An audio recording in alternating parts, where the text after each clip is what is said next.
Day everyone, we are the group 4 and we will discuss the holistic welfare state of Sweden. Here are the table of content. First is the introduction by which we discussed by Miss Erica Jane Tanael. Second is the political background that will be discussed by Mr. Jasper Austria and Miss Raisa Shane Hippel. Third is the political culture and participation in Sweden, which will be discussed by Mr. Eugene Elguera. Fourth is the political institution, by which will be discussed by Ms. Sarah Ann Marquez. Fifth is the key political issues or challenges that will be discussed by Ms. Luchalyn Maca. And lastly, the evaluation and conclusion that will be discussed by Ms. Phoebe Ann Lorraine Nabat.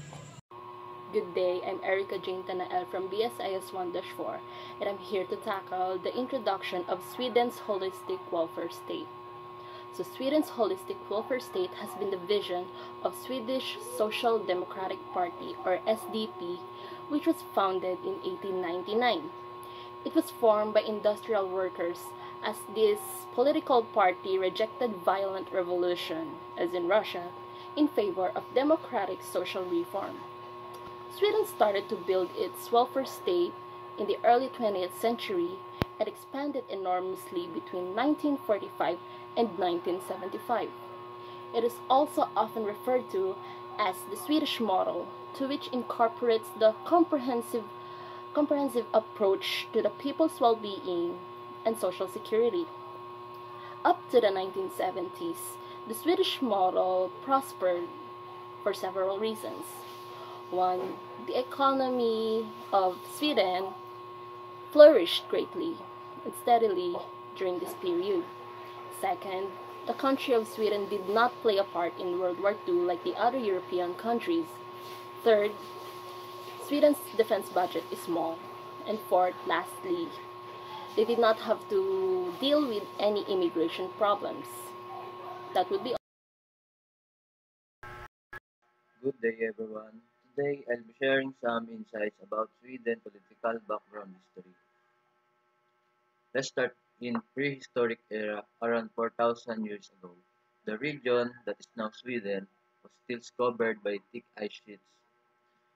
As the ice receded, humans began to settle, adapting to the harsh northern environment. This was before the age of warfare and the emergence of the Vikings. Then, Stone Age around 8,000 to 6,000 BC. Early inhabitants used simple stone tools and survived through hunting, fishing, and gathering. Archaeological findings show continuous settlement and the presence of developing culture as early as 1800 BC. The next is Bronze Age, 1800 to 500 BC. This period saw the emergence of more advanced tools and an increased level of cultural social complexity. Trade networks began to form and societal structures grew more organized.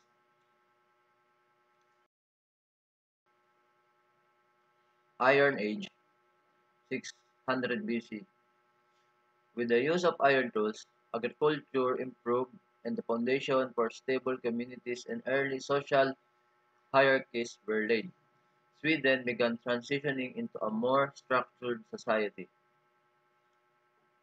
Next is the Viking era,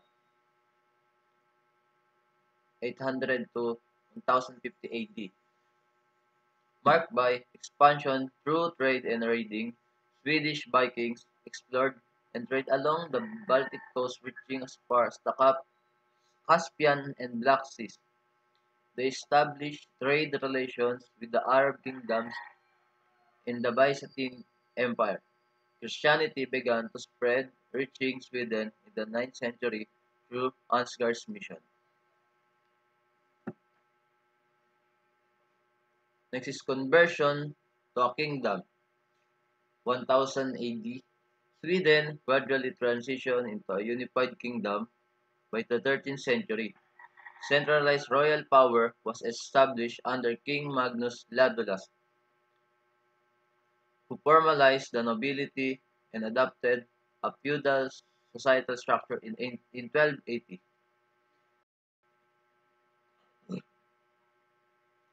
The, in 14th century, trade flourished under the influence of the German Hanseatic League, especially with the port city of Lubeck. However, in 1350, the Black Death severely reduced the population and disrupted economic activity.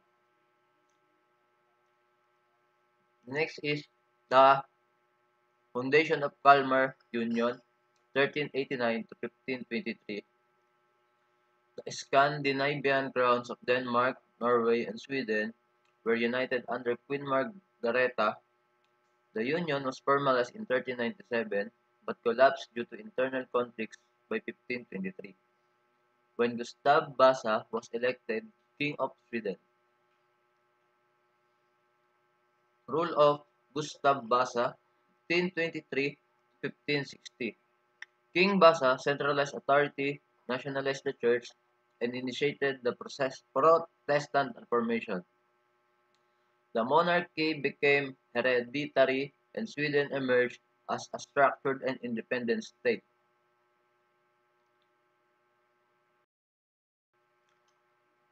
Then the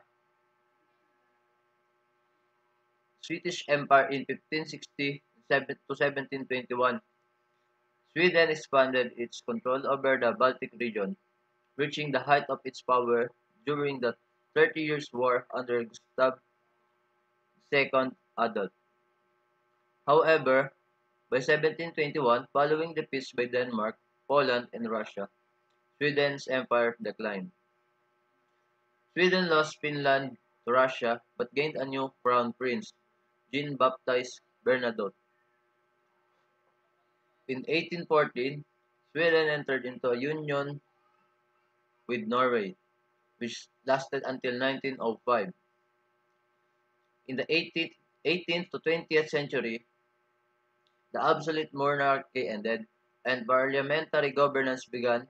By the early 20th century, Sweden became a leading industrialized nation, remaining neutral in wars since 1814. Sweden joined the League of Nations in 1920 and the United Nations in 1946.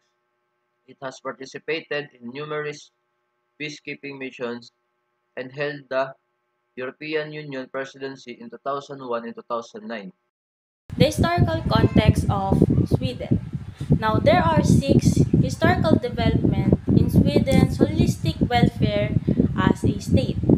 First is the late 19th century, where Sweden, as the country, experienced significant industrial growth, particularly in major cities like Stockholm, Gothenburg, and Malmö. This period also saw the rise of strong popular movement, including the free churches, temperance and women's movement, and also the labor movement. Additionally, there are focus on social reforms, including the introduction of universal manhood, suffrage in 1907 for election to the lower house and proportional representation system for both houses.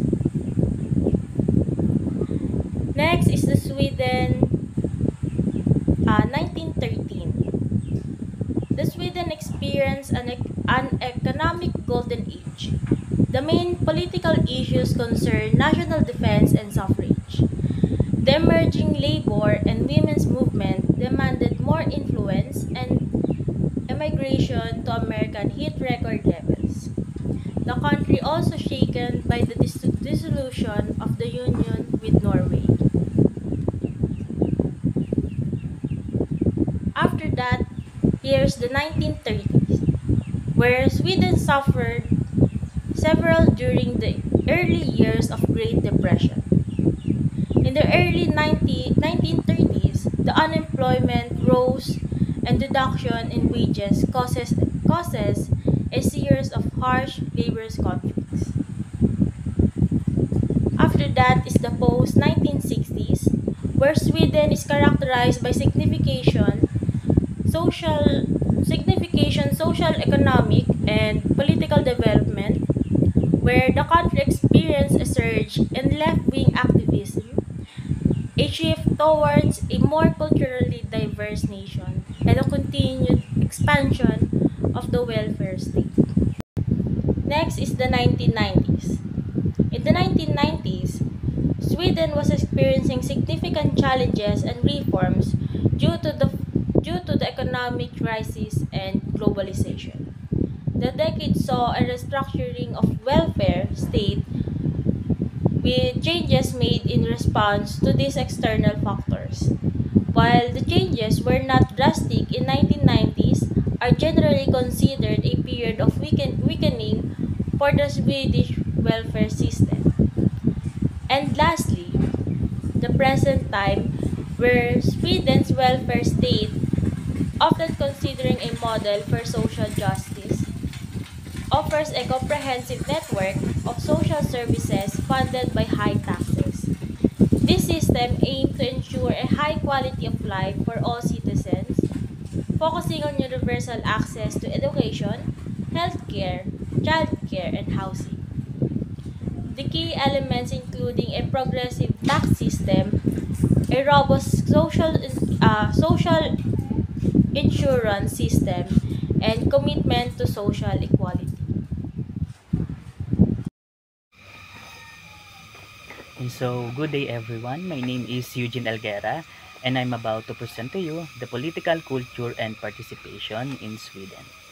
So, before that, I'll give you an insight about uh, what's the connection of political culture and participation of Sweden sa holistic welfare state. Um, it places a high value on a public sector service delivery, social solidarity, and census building, has a complex relationship with the political culture and citizen participation, right? Here, the public sector service delivery, it refers on how the government provides service to the citizen and businesses, including the function, essential service, healthcare, and education through effective service, efficient, accessible, and pagiging responsive.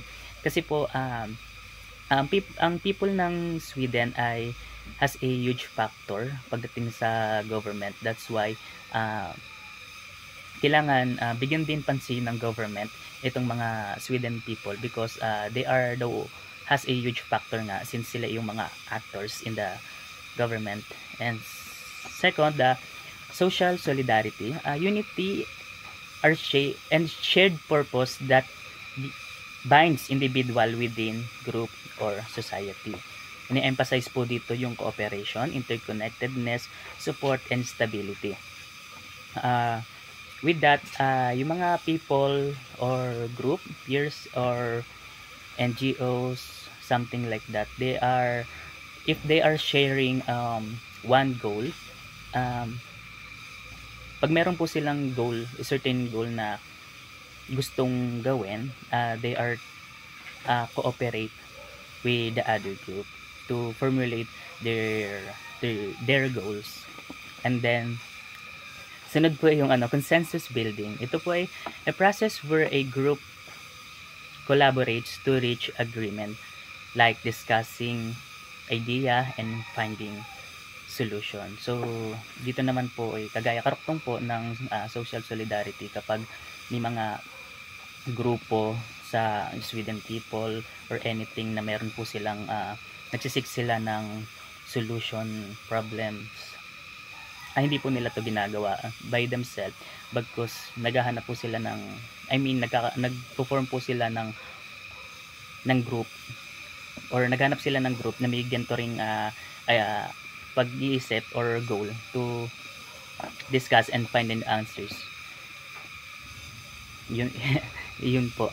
And then this method which is rooted in social democratic ideology influence how people participate in public as well as on how government decision making and organized. Iyon po. Since ito po mga Sweden people, they are they are all involved in this. Sila po ay sobrang active nila pagdating sa government. Pinaprioritize din ng government to ang dealing nila sa mga people. And sa Sweden po, they believe in high democratic value, high level of participation in society. Kasi nga po, yun nga, I said, yung mga people nga po ay sobrang active nila sa yung mga Sweden people, media, sa government, sa politics or anything. Binibigyan din po dito yung mga ng government yung mga tao. Sabi pa dito, the nations encourage active citizen participation equally and political based on consensus. Strong voters, turnout, thriving civil society, and rising digital engagement all contribute to the Sweden exceptionally high level of political participation, which reflects. And then, sa pamamagitan po nito, nagre-reflect po yung mga ginagawa ng mga tao sa Sweden sa kanilang government mismo. And I'm going to discuss the political culture of Sweden. And number 1, the democratic and egalitarian values. Dito po, sinasabi na noon pa man ang Sweden po ay democratic governance na pinaprioritize po nila yung social welfare, equality, and individual rights. And then dito rin po ine-emphasize yung syempre this government nire-represent po nila yung mga gender equality, yung pagiging frequent nila, and yung interconnection po ng mga tao sa sa kanilang government. Sunod po yung high trust in institution, since yung mga tao po sa Sweden sobrang active po nila pagdating sa government. In general, Swedes have a high degree of faith in the media, the legal system, and government institution. Ayun po yun. Being said, yung mga tao sa Sweden, they are all rely in these platforms since active nga sila. Dito sila kumukuha ng information regarding sa kanilang government, and ganoon din po yung ginagawa ng government sa mga tao sa Sweden. Next po ay yung consensus oriented politics. Constitution, government, and cooperative decision making are prepared Sweden's political environment. So ito po ay compromise ng government to support yung mga Sweden's people, since sila po ay major actors sa Sweden. Sunod po ay yung political participation in Sweden naman po. Ang number 1 po dito yung high voters turnout. Ayun. Mapapansin po natin dito ay year by year nagbabago po yung turnouts ng mga voters, since mga active nga po yung tao sa Sweden.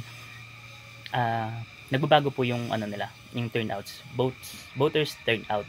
Pero hindi naman po ibig sabihin nun na although bumababa ito and then tumataas, hindi po ibig sabihin nun na yung mga people sa Sweden ay hindi po sila active. Bagkus kabaligtaran po, sobrang nagpa-participate po sila sa ganitong bagay since po sila ay democratic. Sunod po ay active civil society with significant involvement in labor unions and government organization and other civil association. Ayun po. Here, yung mga tao po they usually participate sa mga gantong programa, lalo na po sila rin po ay nagbe-benefit, and then yung mga organization po ay meron pong crucial role para sa Sweden, since ang ginagawa po nila ay interconnection po sa mga tao. Meron po silang major role to shape these people na merong ideas, meron po silang ginagawa, and then so on. And last one po yung digital participation. Ito po, sobrang yung politically influence po ng government sa tao ay sobrang lumaganap na. And the role of digital platforms in Sweden political involvement has grown. Ito po. may mga different platforms na po na involved dito, yung media campaigns and online debates or anything, which is nabibigyan po ng idea or insight yung mga tao sa Sweden regarding po sa kanilang government. And that's all sa may aking discussion. Bye. Institution of Sweden. We'll start with the executive. Sweden is a ceremonial king, but the real power lies with the Prime Minister who leads the government. The Prime Minister is chosen by the Speaker of Parliament and stay in office as long as they have the support of Riksdag. This institution handles the country, enforces law, and managing foreign affairs. Second is the legislative. The Riksdag is the Sweden's parliament. It has 349 members elected every 4 years. This institution makes laws, approve the national budget, and check the work of the Prime Minister and the cabinet itself. And they also hold the executive accountable. And also, I want to add, they have the party-based system. Seats are allocated based on the shared votes. Third is the judiciary. Sweden's judiciary operates independently from politics. It includes courts that handle both legal and administrative cases. Judges are appointed by the government but cannot be easily removed, keeping them free from the political pressure. And lastly, we have bureaucracy. Bureaucracy is a government of the Sweden. Bureaucracy. Sweden has a well-organized and honest bureaucracy. Government employees are chosen based on skills, not politics, which ensures the reliability, public service like healthcare, education, and social welfare. Thank you. Let us proceed to key political issues or challenges of Sweden holistic welfare. There are multiple issues or challenges that Sweden is facing throughout the years, and I chose two major problems, and these are lack of integration policy under the ethnic religious conflict and the impact of voting patterns on government policies under electoral reforms. And ethnic religious conflict, lack of integration policy. For everyone's enlightenment, a lack of integration in policy means that different policies, sectors, or levels of government are not effectively working together to achieve a common goal or address a complex problem. In Sweden, they are facing challenges with security issues, especially in neighborhoods with many immigrants who don't speak their language or who don't speak Swedish or have a jobs.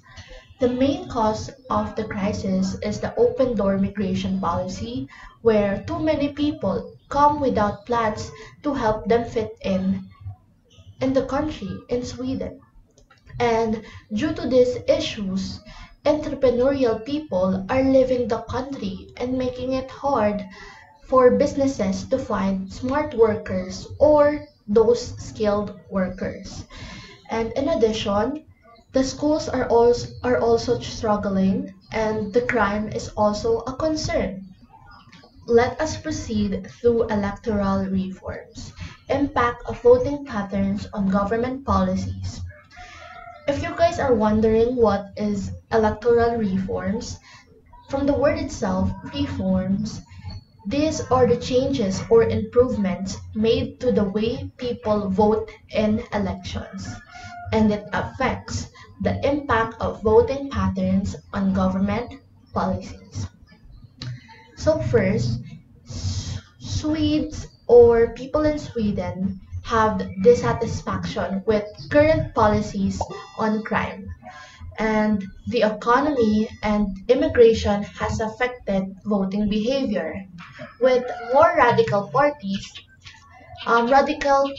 means advocating groups, with more radical parties gaining support.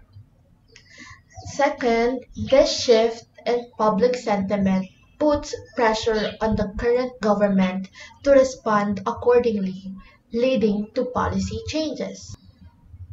And lastly, the problems are these reforms could affect the stability of the political system and the welfare state model in Sweden. So, these are the two major problems of Sweden's holistic welfare: the lack of integration policy under ethnic or religious conflict, and the impact of voting patterns on government policies under electoral reforms. So, these two major problems have significant implications for the holistic welfare system of Sweden, as they directly impact both the financial viability and the social cohesion of Swedish society. The system has long been recognized for its stability, high civic engagement, and strong institutional foundations. These elements have supported the success of the Swedish welfare model, which from the post-World War II era through the 1970s enabled the country to achieve significant levels of equality, social security, and economic stability. However, recent developments have begun to challenge this ideal.